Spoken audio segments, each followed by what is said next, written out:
Oke, mari kita langsung masuk ke pembahasannya.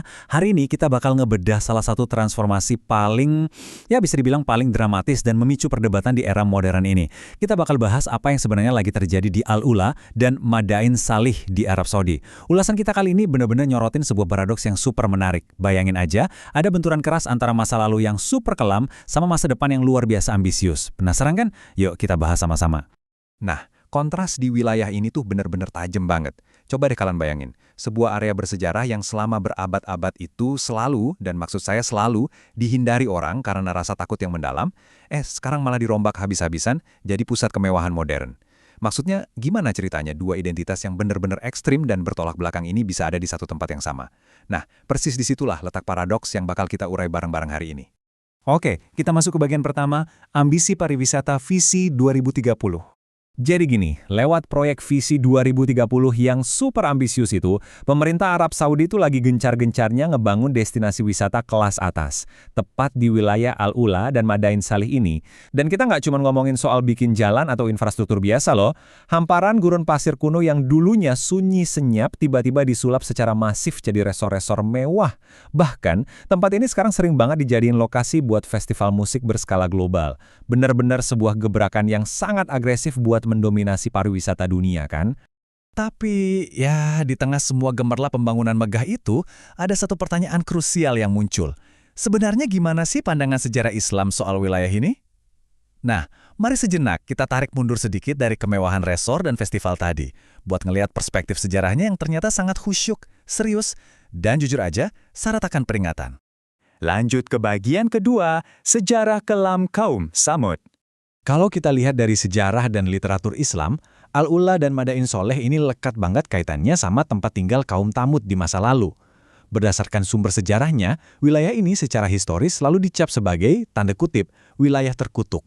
Kenapa? Karena adanya azab atau hukuman ilahi yang diturunkan ke peradaban tersebut zaman dulu. Jadi, tempat ini aslinya bukanlah monumen kebanggaan, melainkan sebuah pengingat abadi, semacam monumen peringatan tentang jatuhnya umat manusia akibat ketidaktaatan.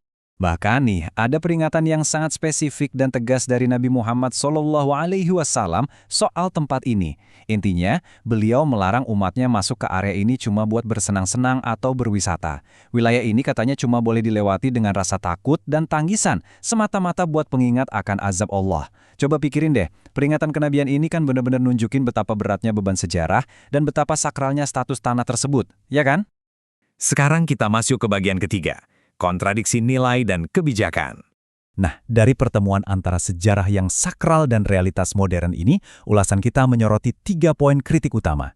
Pertama, ada kekhawatiran besar kalau pesan-pesan suci dan peringatan religius dari masa lalu itu pelan-pelan mulai diabaikan. Kedua, kebijakan saat ini kelihatan banget memprioritaskan perputaran roda ekonomi kayak pariwisata dan festival hiburan, tepat di atas tanah yang punya sejarah kelam tadi.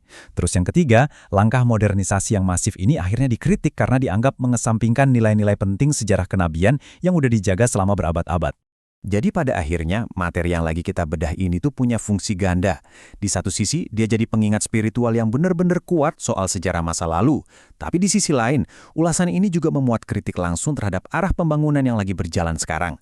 Ini adalah contoh nyata banget dari ketegangan antara kewajiban menghormati tradisi religius yang harus berhadapan langsung dengan ambisi modernisasi besar-besaran.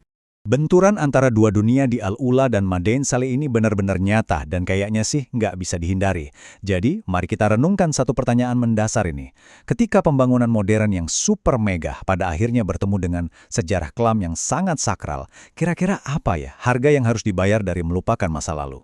Pertanyaan ini jujur aja maksa kita buat mikir ulang soal batas tipis antara ngejar kemajuan dan melestarikan nilai-nilai sejarah. Gimana menurut kalian?